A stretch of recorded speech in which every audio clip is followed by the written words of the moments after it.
नमस्कार मित्रांनो, मी प्राध्यापक नवनाथ बनसोडे, भोगावती महाविद्यालय कुरुकली येथे भूगोल विभागामध्ये सहाय्यक प्राध्यापक म्हणून काम करीत आहे।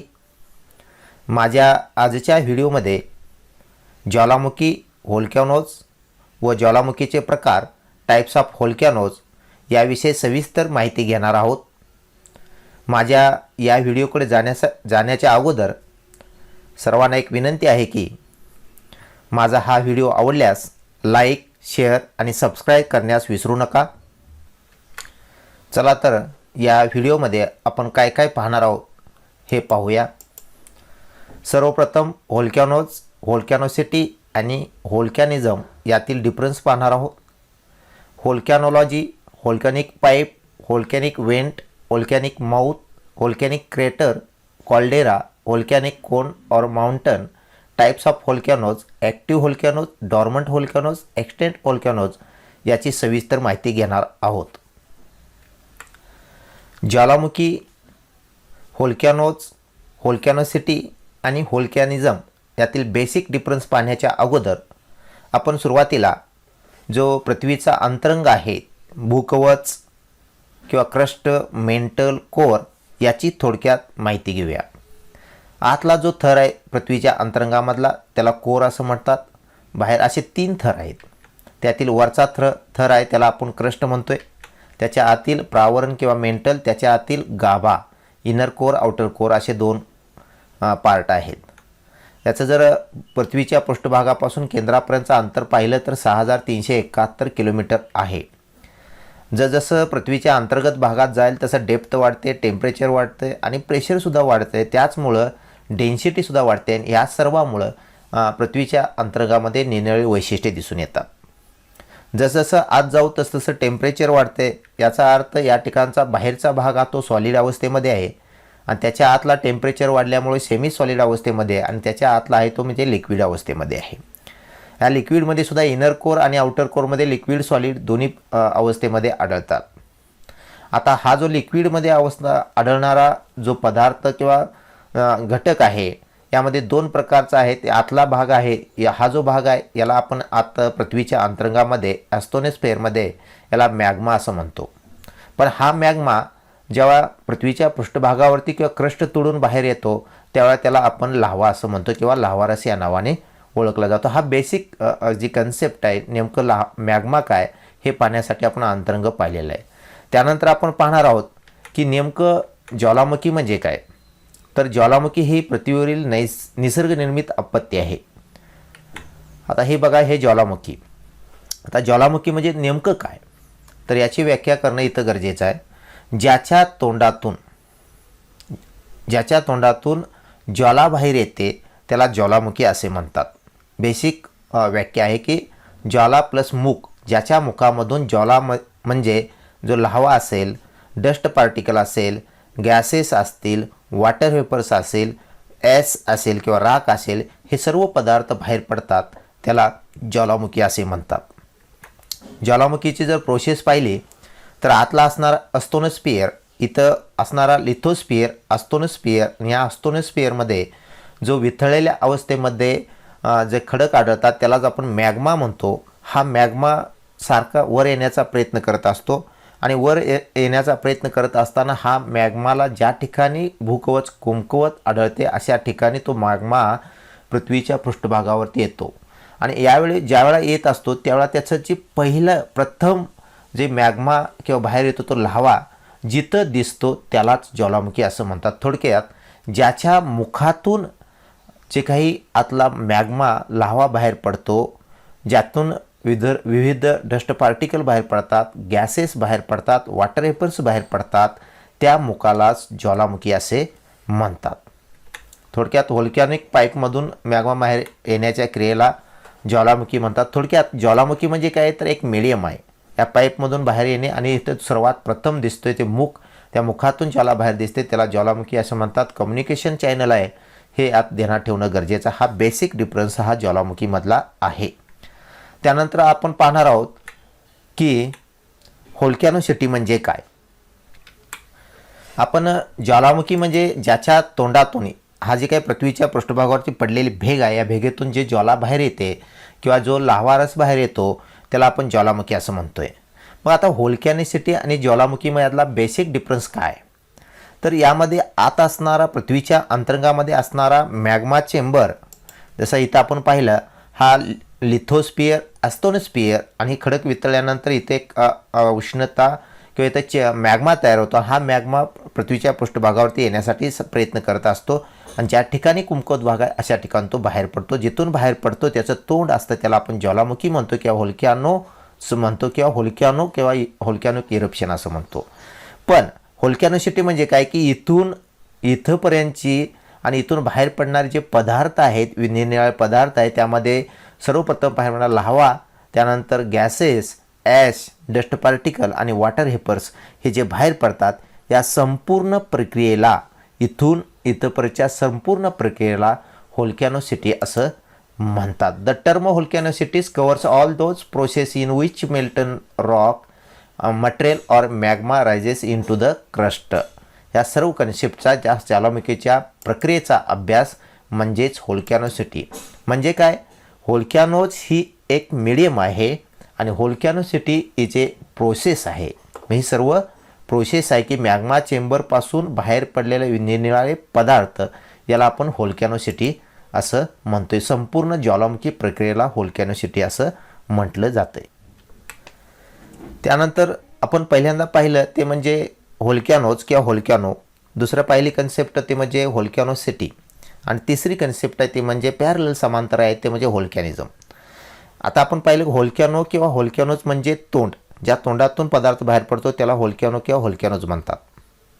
व्होल्कॅनोसिटी म्हणजे ज्याच्यापासून आता मॅग्मा टू बाहेर पडलेले पदार्थ या सर्व घटकांची प्रक्रियेचा अभ्यास, प्रोसेसचा अभ्यास म्हणजे व्होल्कॅनोसिटी. आता व्होल्कॅनोज म्हणजे काय? तर हा इथून जे मॅग्मा चेंबरपासून बाहेर पडणारे सर्व नळी, या नळीतून बाहेर पडणारे हे मूक ज्वालामुखी आणि इथून बाहेर पडणारे सर्व पदार्थ आणि आत काही कालावधीनंतर आत निर्माण होणारे सर्व लँडफॉर्म, सर्व निर्माण होणारे लँडफॉर्म, या सर्व घटनेचा अभ्यास म्हणजेच व्होल्कॅनिझम असं म्हटलं जातं. Volcanism include all phenomena connected with the movement of heated material from the interior or toward the surface of the earth. या सर्व फेनॉमेनाचा किंवा सर्व मटेरियलचा इंटेरियर टुवर्ड आणि आउटवर्ड जो अर्थ, या सर्व घटकाचा अभ्यास म्हणजेच व्होल्कॅनिझम किंवा त्यालाच ज्वालामुखी असं सुद्धा म्हटलं जातं. हे सर्व घटक आपण या ठिकाणी पाहिले. म्हणजे काय आपण पाहिलं की पहिलं बेसिक डिफरन्स पाहिला की व्होल्कॅनोज म्हणजे ज्याचं तोंडातून बाहेर पडणारे निराळे पदार्थ क्रस्ट तोडून. व्होल्कॅनोसिटी म्हणजे मॅग्मा चेंबर टू जे काही विविध पदार्थ बाहेर पडले त्या घटकांचा अभ्यास म्हणजे व्होल्कॅनोसिटी. आणि व्होल्कॅनिझम म्हणजे काय की मॅग्मा चेंबर टू बाहेर पडणारे सर्व पदार्थ आणि पृथ्वीच्या अंतरंगामध्ये या मॅग्मामुळे निर्माण होणारे भूरूप आणि बाहेर निर्माण होणारे भूरूप या सर्व घटकांचा संपूर्ण प्रक्रियेचा अभ्यास म्हणजेच व्होल्कॅनिझम होय. त्यानंतर आपण पाहणार आहोत की या ज्वालामुखीचा अभ्यास कशामध्ये केला जातो. तर व्होल्कॅनोलॉजी म्हणजे काय की या सर्व ज्वालामुखीचा अभ्यास ज्या शास्त्रामध्ये केला जातो त्याला व्होल्कॅनोलॉजी असं म्हणतात. The study of volcanoes is called volcanology. आतापर्यंत आपण 4 कन्सेप्ट पाहिल्या. एक म्हणजे व्होल्कॅनोज किंवा व्होल्कॅनिक इरप्शन, दुसरं व्होल्कॅनोसिटी आणि तिसरं व्होल्कॅनिझम आणि चौथं या सर्व घटकांचा अभ्यास ज्या शास्त्रामध्ये केला जातो ते म्हणजे ज्वालामुखी विज्ञान. आता हे सर्व झाल्यानंतर आता पृथ्वीच्या पृष्ठभागावरती ज्वालामुखी होतात. आता हे ज्वालामुखीला पृथ्वीचा सेफ्टी वॉल का म्हणतात असे MPSC आणि UPSC मध्ये प्रश्न विचारले जातात. आता सेफ्टी वॉल आहे का? ज्वालामुखी झाल्यामुळं पृथ्वीपासून आपल्याला काही फायदा होतोय का? मग सेफ्टी वॉल ऑफ नेचर ज्वालामुखीला का म्हणतात याचा थोडासा अभ्यास करणं गरजेचं आहे. इथे एक साधं उदाहरण मी देतोय की प्रत्येकाच्या घरामध्ये एक प्रेशर कुकर असतो. ह्या प्रेशर कुकरमध्ये आपण डाळ आणि भात शिजवायला ठेवतो आणि आपण त्याला एनर्जी देतो गॅसवरती. ज्यावेळा एनर्जी दिल्यानंतर आत एक अभिसरण प्रवाह निर्माण होतो, एनर्जी आत निर्माण होते, त्यावेळा ती एनर्जी बाहेर जाण्यासाठी त्या प्रेशर कुकरला त्या ठिकाणी शिटी वाजते. ते शिटी नॅचरली वाजते. जर शिटी नाही वाजली शिटी नाही वाजली तरीसुद्धा प्रेशर कुकरमध्ये योग्य वेळेला अशी एनर्जी साठल्यानंतर त्या ठिकाणी ती शिटी सेफ्टी वाल असतो, तो सेफ्टी वाल तुटतो. बरं, हा सेफ्टी वालसुद्धा तुटला नाही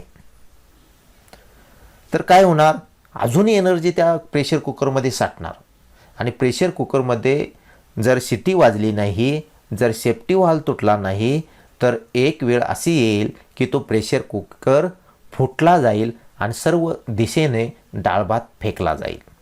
त्याप्रमाणे जर पृथ्वीच्या पृष्ठभागावरती ज्वालामुखीच झाले नाहीत, ज्वालामुखी प्रक्रियाच झाली नाही तर ती जी काही रिलीज होणारी बाहेर येणारी एनर्जी आहे ती आत साठेल आणि एक असा धमाका करेल की एक पृथ्वीच्या पृष्ठभागावरती एक मोठी नैसर्गिक आपत्ती येईल.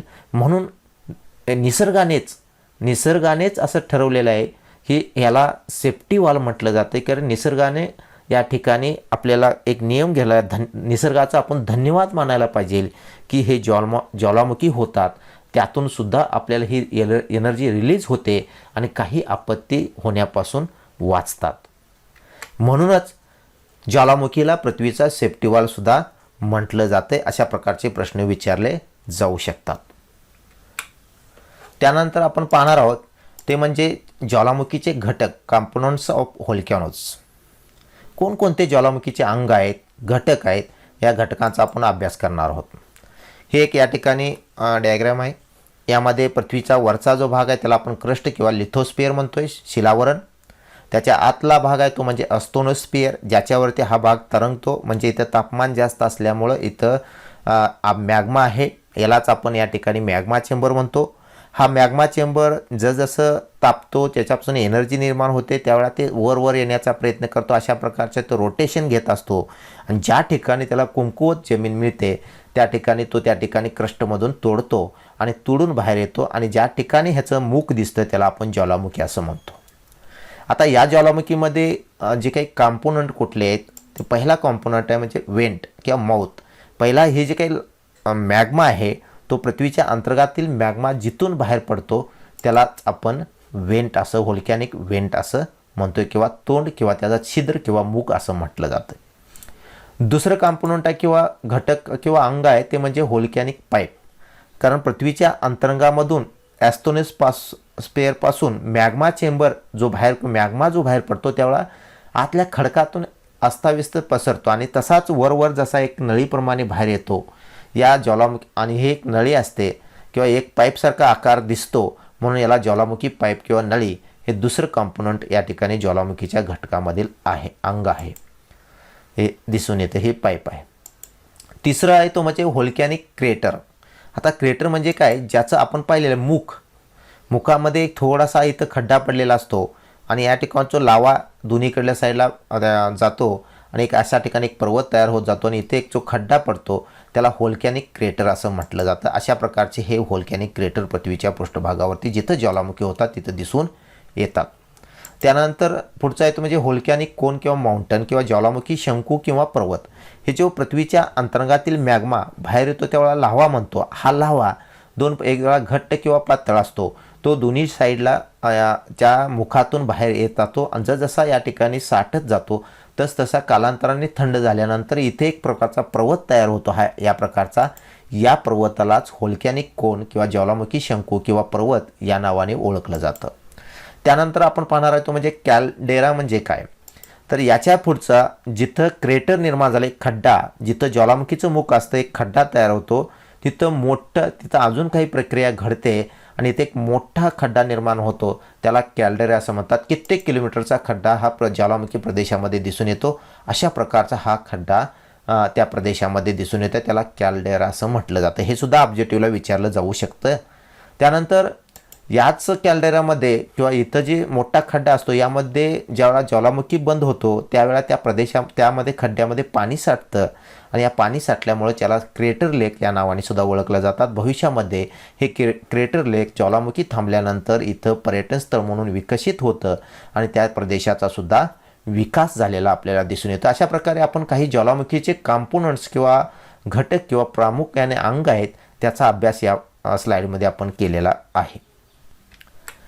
ज्वालामुखीचे अंग किंवा घटक यानंतर आपण पाहणार आहोत तो म्हणजे व्होल्कॅनिक मटेरियल, ज्वालामुखीच्या उद्रेकातून बाहेर पडणारे पदार्थ. म्हणजे ज्वालामुखीचा ज्यावेळा उद्रेक होतो त्यावेळा कोणकोणते पदार्थ सर्वप्रथम बाहेर पडतात त्याचा आपण थोडासा या ठिकाणी अभ्यास करणार आहोत. त्यातील पहिला जो थर व्होल्कॅनो झाला का पहिला जो बाहेर येतो पृथ्वीच्या अंतरंगातील मॅग्मा आणि बाहेर आल्यानंतर तो झाला लाव्हा हा बाहेर येतो. त्यानंतर गॅसेस बाहेर येतात, त्यानंतर ॲश, डस्ट पार्टिकल आणि वॉटर व्हेपर हे पृथ्वीच्या पृष्ठभागावरती ज्वालामुखी प्रदेशामध्ये बाहेर फेकले जातात. आता यामध्ये सगळ्यात जास्त काय असेल तर गॅसेस आणि वॉटर व्हेपर, सगळ्यात जास्त वॉटर व्हेपर पृथ्वीच्या पृष्ठभागावर किंवा बाहेर जलबाष्प बाहेर फेकले जातात, त्यानंतर गॅसेस बाहेर फेकले जातात, असेही प्रश्न विचारले जाऊ शकतात. आता कुठला गॅस बाहेर फेकला बाहेर येतोय, सगळ्यात जास्त SO2 सल्फर डायऑक्साईड हा पृथ्वीच्या पृष्ठभागावर ज्वालामुखीतून बाहेर पडला जातो, तोही प्रश्न विचारला जाऊ शकतो, ध्यानात ठेवणं गरजेचं आहे.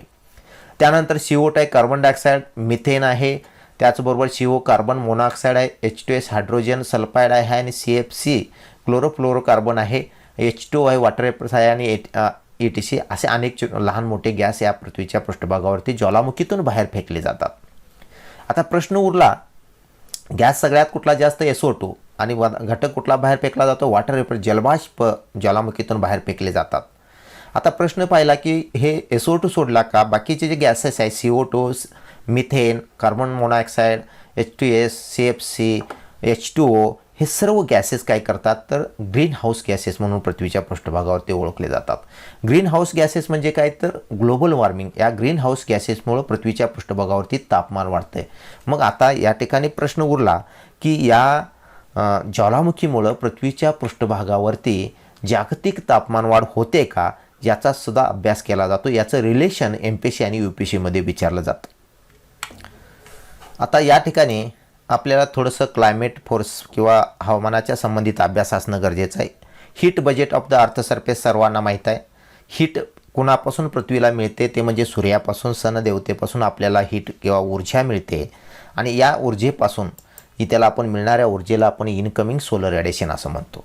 आता बघा क्लायमेट फोर्सिंग म्हणजे तापमान वाढवण्यासाठी पृथ्वीच्या पृष्ठभागावरती कोणते घटक आहेत ते पॉझिटिव्ह घटक टेम्परेचर वाढण्यासाठी या ज्वालामुखीतून बाहेर पडणारा पहिला म्हणजे गॅसेस, सगळे ग्रीन हाऊस गॅसेस आहेत.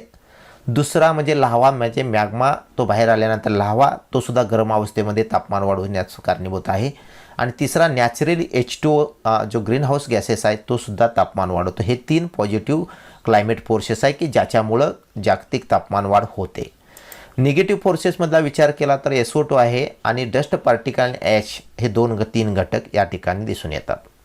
आता साधा प्रश्न आहे की ज्यावेळा ही पृथ्वी आहे आणि पृथ्वीवरती वर असणारा सूर्य आहे, सूर्यापासून येणारी जी काही एनर्जी आहे त्याला आपण इनकमिंग सोलर रेडिएशन म्हणतो.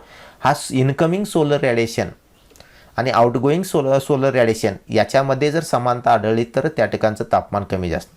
पण या ठिकाणी काय होतं की हे ग्रीन हाऊस गॅसेस वाढल्यानंतर निश्चितच तापमान वाढायला पाहिजे, पण या ठिकाणी ज्वालामुखीमुळं व्होल्कॅनोमुळं तापमान वाढ होत नाहीत. याचं कारण म्हणजे काय, हे असणारा SO2 आणि या ठिकाणी असणारा डस्ट पार्टिकल याच्यापासून एरोसल तयार होतात आणि सूर्यापासून येणारी इनकमिंग जी एनर्जी आहे ती एनर्जी या ठिकाणी ऑब्झर्व करून घेतात, येणारी एनर्जीच कमी करतात, म्हणजे जाणारी एनर्जीसुद्धा कमी होते.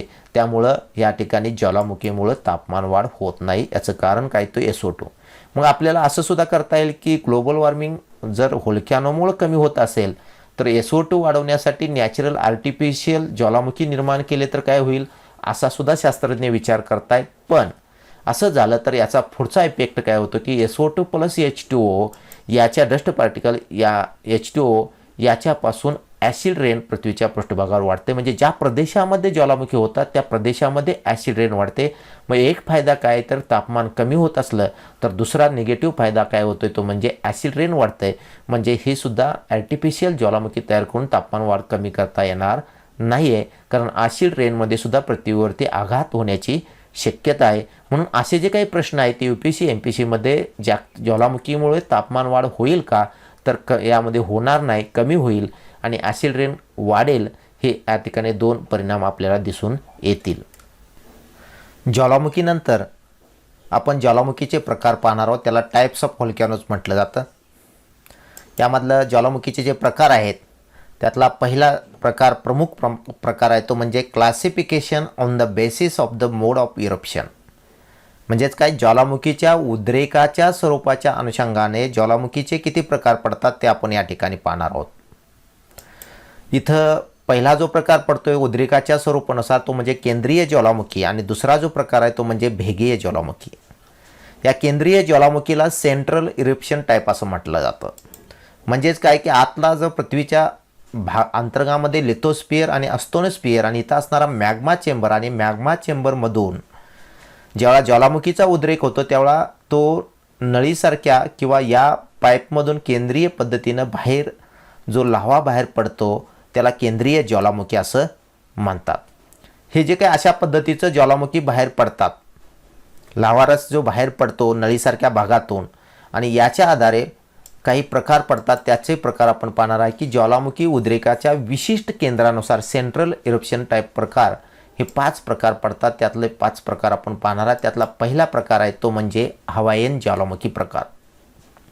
हा हवायन ज्वालामुखी प्रकार म्हणजे काय, हे जे काही हा जो इथं दिसणारा हवायन हे जे ज्वालामुखीचे उद्रेक होतात हे स्फोटक नसतात. हवाई बेटावरती अशा प्रकारचे ज्वालामुखी होतात म्हणून याला हवायन ज्वालामुखी प्रकार असं म्हटलं जातं. दुसरा जो प्रकार आहे तो म्हणजे स्ट्रॅम्बोलियन ज्वालामुखी प्रकार. याच्यापेक्षा हा थोडासा इथं स्फोटक आहे. ज्वालामुखीचा उद्रेक होतोय तो स्फोटक आणि यातून बाहेर पडणारे वायूचं प्रमाण जास्त आहे. हा जो स्ट्रॅम्बोलियन आहे याचं लोकेशन भूमध्य सागरीय प्रदेश जो सागर आहे मेडिटेरियन सी आणि त्याच्याजवळ असणारा सिसिली बेटाजवळ स्ट्रॅम्बोलीजवळ अशा प्रकारचे ज्वालामुखी होतात म्हणून याला स्ट्रॅम्बोलियन ज्वालामुखी प्रकार असं म्हटलं जातं. त्यानंतर जो तिसरा प्रकार आहे तो म्हणजे होल्कॅनियन ज्वालामुखी प्रकार. इथं असणारा होल्कॅनियन ज्वालामुखी प्रकार याच्यापेक्षा हा थोडासा उग्र असतो. म्हणजे काय की यावेळेला निद्रिस्त अवस्थेमध्ये काही ज्वालामुखी आहेत आणि त्यानंतरच्या कालावधीमध्ये ते फुटतात, त्यावेळेला ते मोठ्या भयानक रूप धारण करतात आणि अशा ज्वालामुखी जे होतात हे स्ट्रॉम्बेरी जे काही आहे हे स्ट्रॉम्बेलियन बेट आहे, या बेटाच्या जवळ लिप्री बेटाजवळ होल्कॅनिक टाईपचे ज्वालामुखी होतात म्हणून याला होल्कॅनिक ज्वालामुखी प्रकार असं म्हणतात. 4 नंबरचा प्रकार आहे तो म्हणजे पिलियन ज्वालामुखी प्रकार. इथं असणारा पिलियन या चित्रामध्ये दिसते की जे पडणारे वायू अंतर्गत भागातून जे खडक दगड आहेत हे मोठ्या प्रमाणामध्ये बाहेर पडतात. याचा असा हा उद्रेक ज्वालामुखीचा उद्रेक आहे तो स्फोटक स्वरूपामध्ये असतोय, अतिशय उग्र स्वरूपाचा असतोय आणि पिली येते अशा प्रकारचे ज्वालामुखी होतात म्हणून याला पिलियन ज्वालामुखी प्रकार असं म्हणतात. व्हेसुवियस ज्वालामुखी प्रकार. हा जो व्हेसुवियस आहे हा ज्वालामुखी प्रकार, सगळे ज्वालामुखी हे केंद्रीय भागातून सेंट्रल इरप्शन टाईप आहेत. या ठिकाणी केंद्रातून पाईपच्या अनुषंगानं जसा लाव्हा बाहेर येतो किंवा मॅग्मा बाहेर येतो त्याप्रमाणे हे ज्वालामुखी झालेले दिसून येतात. त्यातला लास्ट तुम्हाला आहे व्हेसुवियस ज्वालामुखी प्रकार. हा सुद्धा अतिशय उग्र आहे, दीर्घकाळ निद्रिस्त असल्यामुळं नंतर ज्वालामुखी होतो. अशा प्रकारचे ज्वालामुखी या व्हेसुवियस प्रदेशामध्ये झालेला आपल्याला दिसून येतात. हे 5 प्रकार ज्वालामुखीच्या उद्रेक सेंट्रल इरप्शन टाईपनुसार आपण या ठिकाणी पाहिलेले आहेत. त्यानंतर आपण जे पाहणार आहे दुसरा आहे तो म्हणजे सेंट्रल इरप्शन टाईप आणि दुसरा आहे तो म्हणजे भेगीय ज्वालामुखी किंवा फिशर इरप्शन टाईप. भेगीय म्हणजे काय की आतनं असणारा मॅग्मा चेंबर आणि बाहेर येत असताना वेगवेगळ्या भेगेतून बाहेर येतो त्याला, आणि जो बाहेर आल्यानंतर त्याला आपण लाव्हा म्हणतो, तो लाव्हा रस वेगवेगळ्या भेगेतून बाहेर येतो त्यालाच आपण भेगीय ज्वालामुखी असं म्हणतात. हे अशा प्रकारच्या पृथ्वीच्या पृष्ठभागामध्ये असे काही ज्वालामुखी भेगामधून बाहेर पडलेले सुद्धा दिसून येतात. त्याचे वेगवेगळे प्रकार, त्यामध्ये लाव्हा फ्लड, लाव्हा फ्लो, मड फ्लो आणि फिमुरस या 3 नावानं अशा प्रकारचे ज्वालामुखी प्रदेशामध्ये जे मॅग्मा आहे, जो लाव्हा आहे, जो ज्या पद्धतीनं बाहेर येतो त्याच्या आधार हे प्रकार पडलेले आपल्याला दिसून येतात. त्यानंतर जे प्रचलित प्रकार आहेत की ज्या प्रत्येकांनाच माहीत आहे की ज्वालामुखीचं प्रकार ते म्हणजे ज्वालामुखीचे प्रकार आहे तर classification on the basis of periodicity of eruption. ज्वालामुखीच्या उद्रेकाच्या कालावधीनुसार ज्वालामुखीचे प्रकार हे आपण या ठिकाणी कालावधीनुसार. त्यातला पहिला प्रकार आहे तो म्हणजे जागृत किंवा सक्रिय ज्वालामुखी, त्याला ॲक्टिव्ह व्होल्कॅनोज म्हटलं जातं. दुसरा आहे तो म्हणजे सुप्त, प्रसुप्त, निद्रिस्त ज्वालामुखी, त्याला डॉर्मंट व्होल्कॅनोज असं म्हटलं जातं. आणि तिसरा आहे तो म्हणजे मृत किंवा शांत किंवा त्यालाच आपण एक्सटेंड किंवा डेड व्होल्कॅनोज असे या नावाने सुद्धा ओळखले जातात. आता पहिला जो आहे तो ॲक्टिव्ह व्होल्कॅनोज. याला ॲक्टिव्ह का म्हणतात याची थोडीशी वैशिष्ट्ये पाहूया. यामध्ये ॲक्टिव्ह म्हणजे फास्ट, म्हणजे या ठिकाणी भूतकाळामध्ये सुद्धा हा होता, प्रेझेंटमध्ये सद्यस्थितीमध्ये हा ज्वालामुखी चालू आहे आणि भविष्यामध्ये या ठिकाणी ज्वालामुखी असाच राहणार आहे, म्हणून याला ॲक्टिव्ह व्होल्कॅनोज असं म्हटलं जातं. सरळ सरळ या ठिकाणी ॲक्टिव्ह व्होल्कॅनो म्हणजेच काय, तर ज्या ज्वालामुखीतून सतत उद्रेक होत असतात अशा ज्वालामुखींना जागृत किंवा सक्रिय किंवा ॲक्टिव्ह व्होल्कॅनो असं म्हणतात. आणि असे ज्वालामुखी जगामध्ये पृथ्वीच्या पृष्ठभागावरती 500 ज्वालामुखी जवळजवळ आहेत. वर्षाला 5-50 यामध्ये ॲडिशनल होतात आणि हे ज्वालामुखी अशा ज्वालामुखींना ॲक्टिव्ह व्होल्कॅनोज असं म्हटलं जातं आहे. आता याच्या पुढे जाऊन की 500च्या 500 उदाहरणं आपण किंवा ज्वालामुखी कुठं घडतात पाहणार नाही. त्यातले major names of active volcanoes in the world, ज्याच्या अनुषंगानं MPC आणि UPCमध्ये काही ऑब्जेक्टिव्ह लोकेशन, त्याची नावं आणि त्याचे वैशिष्ट्ये विचारले जाऊ शकतात. त्यातला पहिला आहे तो म्हणजे किलाऊ. हा एक ज्वालामुखी आहे. हा कुठं आहे तर तो पॅसिफिक ओशनमध्ये आहे, हवाई बेटावरती आहे. लोकेशन विचारलं जाऊ शकतं आणि सगळ्यात महत्त्वाचं हे ऑब्जेक्टिव्हला विचारलं जाऊ शकतं की the most active volcano in the world कुठला आहे. तर असं ऑब्जेक्टिव्ह विचारलं तो किलाऊ हे ठेवणं इज इट राईट हे देण्यात ठेवणं गरजेचं आहे. त्यानंतर दुसरा आहे तो म्हणजे स्ट्रॅम्बोली. यालाच हे लोकेशन कुठं आहे तर तो म्हणजे मेडिटेरियन सी, भूमध्य सागरामध्ये. कुठं तर इटली. आणि या कुठल्या नावाने ओळखला जातो याचं वैशिष्ट्य आहे म्हणजे lighthouse of the Mediterranean sea, भूमध्य सागराचा प्रकाशस्तंभ या नावाने ओळखला जातो. या स्ट्रॉम्बोली ज्वालामुखीचा उपयोग त्या प्रदेशामध्ये असणारे जहाजं आणि त्या प्रदेशामध्ये असणारे बीच आणि तिथं या विदाऊट लाईटचा वापर करून त्या बीचवरती डिनर केला जातो, म्हणून त्याला lighthouse of the Mediterranean sea असं या नावानं स्ट्रॉम्बोली या ज्वालामुखीला, ॲक्टिव्ह ज्वालामुखीला ओळखलं जातं. हे ऑब्जेक्टिव्हला विचारलं जाऊ शकतं. माउंट एटना हा कुठं आहे तर मेडिटेरियन सी, भूमध्य सागरामध्ये इटली आणि सिसिली बेटावरती. हे या ठिकाणी लोकेशन देण्यात ठेवा. कोटोपेक्सी हा कुठं आहे तर इक्वेडरमध्ये. याचं वैशिष्ट्य काय तर highest volcanic mountain in the world, हे याच्या संबंधित ऑब्जेक्टिव्ह विचारलं जाऊ शकेल. त्यानंतर ओजेस डेल सलाडो इक्वेडरमधला हा लोकेशन आहे. The highest active volcano peak of the world, जगातील हायेस्ट ॲक्टिव्ह व्होल्कॅनो पीक कुठं आढळतं तो म्हणजे ओजस डेल सलाडो इक्वेडर या ठिकाणी आढळतो. हे सुद्धा ऑब्जेक्टिव्हला विचारलं जाऊ शकतं. मयान व्होल्कॅनो फिलिपाईन्समध्ये. याचं वैशिष्ट्य काय आहे तर लँड ऑफ ॲक्टिव्ह व्होल्कॅनोज, म्हणजेच काय की ज्या प्रदेशामध्ये जवळजवळ या फिलिपाईन्सजवळ मयान व्होल्कॅनोजवळ जवळजवळ 40 ते 50 ॲक्टिव्ह व्होल्कॅनोज आहेत, म्हणून याला लँड ऑफ ॲक्टिव्ह व्होल्कॅनो म्हणून ओळखलं जातं. हे सुद्धा ऑब्जेक्टिव्हला विचारलं जाऊ शकतं. माउंट कॅमेरॉन आफ्रिकामध्ये आहे आणि व्होल्कॅनिक हॉटस्पॉट या नावाने ओळखला जातो. म्हणजेच काय व्होल्कॅनिक हॉटस्पॉट म्हणजे काय, जे ज्वालामुखी होतात त्याचं अद्यापही कारण समजू शकलं नाही अशाला व्होल्कॅनिक हॉटस्पॉट या नावाने ओळखलं जातं. माउंट कॅमेरॉन हा ॲक्टिव्ह व्होल्कॅनोज आहे. आता एक मात्र भारतामध्ये सुद्धा ॲक्टिव्ह व्होल्कॅनो आहे, सक्रिय ज्वालामुखी आहे. त्या ज्वालामुखीचं नाव आहे ते म्हणजे बॅरेन. हा कुठं म्हणून विचारला तर अंदमान निकोबार बेटाजवळ आणि इंडियामध्ये असणारा एकमात्र ॲक्टिव्ह किंवा सक्रिय ज्वालामुखी आहे. त्या ज्वालामुखीचं नाव आहे ते म्हणजे बॅरेन. हे सुद्धा देण्यात ठेवणं गरजेचं आहे. हे इम्पॉर्टंट काही एक उदाहरणं आहे या ठिकाणी आपण या ठिकाणी ॲक्टिव्ह व्होल्कॅनो किंवा सक्रिय ज्वालामुखीच्या अनुषंगानं पाहिलेली आहे. त्यानंतर आपण पाहणार आहे दुसरा प्रकार. पहिला तो म्हणजे सक्रिय किंवा ॲक्टिव्ह ज्वालामुखी. इथं दुसरा पाहणार आहोत निद्रिस्त, सुप्त, प्रसुप्त ज्वालामुखी, त्याला डॉर्मेंट ज्वालामुखी असं म्हणतात. त्याचं वैशिष्ट्य बघा की या ठिकाणी तो फास्टमध्ये होता, भूतकाळामध्ये होता, पण प्रेझेंटमध्ये नाही, पण फ्युचरमध्ये होणार आहे. अशा ज्वालामुखीला डॉर्मंट ज्वालामुखी किंवा सुप्त ज्वालामुखी किंवा प्रसुप्त किंवा निद्रिस्त ज्वालामुखी या नावाने ओळखला जातो.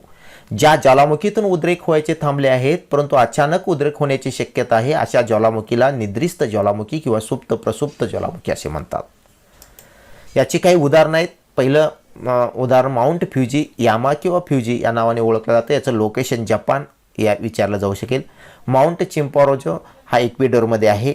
माउंट नारकोंडम हा भारतातील निद्रिस्त ज्वालामुखी आहे. अजून तो कधी ॲक्टिव्ह होईल सांगता येत नाही म्हणून त्याला निद्रिस्त ज्वालामुखी म्हटलेला आहे. तो अंदमान निकोबार बेटाजवळ एक नारकोंडम नावाचा एक ज्वालामुखी आहे. माउंट व्हेसुवियस भूमध्य सागरामधला हा एक भूमध्य सागरामधला इटली जवळचा हा निद्रिस्त अवस्थेमध्ये एक ज्वालामुखी आहे. आणि क्रॉकॉटोआ इंडोनेशियामध्ये 1883मध्ये फुटलेला, लाखो लोक यामध्ये मेलेले हा क्रॉकॉटोआ सुद्धा इंडोनेशियामधला हा निद्रिस्त अवस्थेमध्ये आता सध्या असणारा डॉर्मंट व्होल्कॅनो या नावाने ओळखला जातोय. तिसरा प्रकार आपण पाहणार आहे. पहिला आपण ॲक्टिव्ह व्होल्कॅनो, दुसरा पहिला डॉर्मंट आणि तिसरा पाहणार आहे मृत किंवा शांत ज्वालामुखी एक्सटेंड और डेड व्होल्कॅनोज. याची वैशिष्ट्य बघा, हा पूर्वी होता, फास्टमध्ये ज्वालामुखी होत होता, प्रेझेंटमध्ये होत नाही आणि फ्युचरमध्ये हे होत नाही. अशा ज्वालामुखीला शांत ज्वालामुखी किंवा शांत किंवा मृत ज्वालामुखी एक्सटेंड किंवा डेड व्होल्कॅनोज असं म्हणतात, की भविष्यात होण्याची शक्यताच नाही आहे. अशा ठिकाणी जर ज्वालामुखी थांबला असेल तर क्रेटर लेकची निर्मिती होऊन पर्यटन स्थळ म्हणून या ठिकाणी विकसित झालेले जगामध्ये दिसून येतात. ज्या ज्वालामुखीतून उद्रेक व्हायचे थांबलेले आहेत आणि भविष्यात उद्रेक होण्याची शक्यता नाही, अशा ज्वालामुखीला मृत ज्वालामुखी असे म्हणतात. उदाहरणार्थ आफ्रिकेतील माउंट किलिमांजारो हा एक बेस्ट उदाहरण या शांत ज्वालामुखीचं किंवा मृत ज्वालामुखीचं, एक्सटेंड ज्वालामुखीचं आहे. माउंट किलिमांजारो हे कुठं आहे? Location Tanzania. आणि त्याचं जर वैशिष्ट्य विचारलं, highest mountain peak of Africa, म्हणजे ज्वालामुखी होऊन गेल्यानंतर इथं जे माउंटन पीक तयार झालं आहे ते हायेस्ट आफ्रिकेतील सर्वात उंच पीक या नावाने सुद्धा विचारलं जाऊ शकेल. त्यानंतर दुसरं आहे हे Mount Kilimanjaro. Mount Kenya. Mount Kenya is the highest mountain in Kenya, म्हणजे केनिया देशातील हा हायेस्ट माउंटन याच्या ज्वालामुखीमधून निर्माण झालेला आहे. आणि the second highest in Africa, म्हणजे आफ्रिकेमधला सेकंड आहे हे सुद्धा आफ्टर किलिमांजारो, म्हणजे याच्यानंतर हे या ठिकाणचा सेकंड माउंट केनिया या नावानं सुद्धा ओळखलं जातं. हे दोन ज्वालामुखी या ठिकाणी मृत ज्वालामुखी किंवा शांत ज्वालामुखीच्या अनुषंगानं ध्यानात ठेवणं गरजेचं आहे. थँक्यू. आज आपण या व्हिडिओमध्ये बऱ्याच कन्सेप्ट ज्वालामुखीच्या अनुषंगानं ज्या बेसिक कन्सेप्ट होत्या त्या म्हणजे volcanicity, volcanism, component of volcanoes, safety hole of the volcanoes, material, volcanic material आणि मटेरियलमुळं तापमान वाढ, ग्लोबल वॉर्मिंग कमी होते आणि पृथ्वीच्या पृष्ठभागावर ॲसिड रेन वाढते, हे आपण या ठिकाणी पाहिलं. त्याचबरोबर टाईप्स ऑफ व्होल्कॅनो, ज्वालामुखीचे प्रकार, ज्वालामुखीच्या प्रकारामध्ये सुद्धा जे वेगवेगळ्या मोड ऑफ इरप्शनच्या अनुषंगानं केंद्रीय, भेगीय आणि कालावधीनुसार पिरियडिसिटीच्या आधारे कालावधीनुसार ज्वालामुखीचे 3 प्रकार पाहिले, ते म्हणजे ॲक्टिव्ह, डॉर्मंट आणि एक्सटेंड हे व्होल्कॅनोज. हे 3 प्रकार या ठिकाणी सविस्तर उदाहरणासहित आणि MPSC आणि UPSCमध्ये विचारणाऱ्या प्रश्नासहित आपण या ठिकाणी डिटेल पाहिलेली आहेत. थँक्यू. मला आशा आहे की हा व्हिडिओ आपणास नक्कीच उपयुक्त पडेल. व्हिडिओ आवडल्यास लाईक करा, आपल्या मित्रांना शेअर करा, तसेच नवनवीन व्हिडिओ पाहण्यासाठी सबस्क्राईब करा. थँक्यू.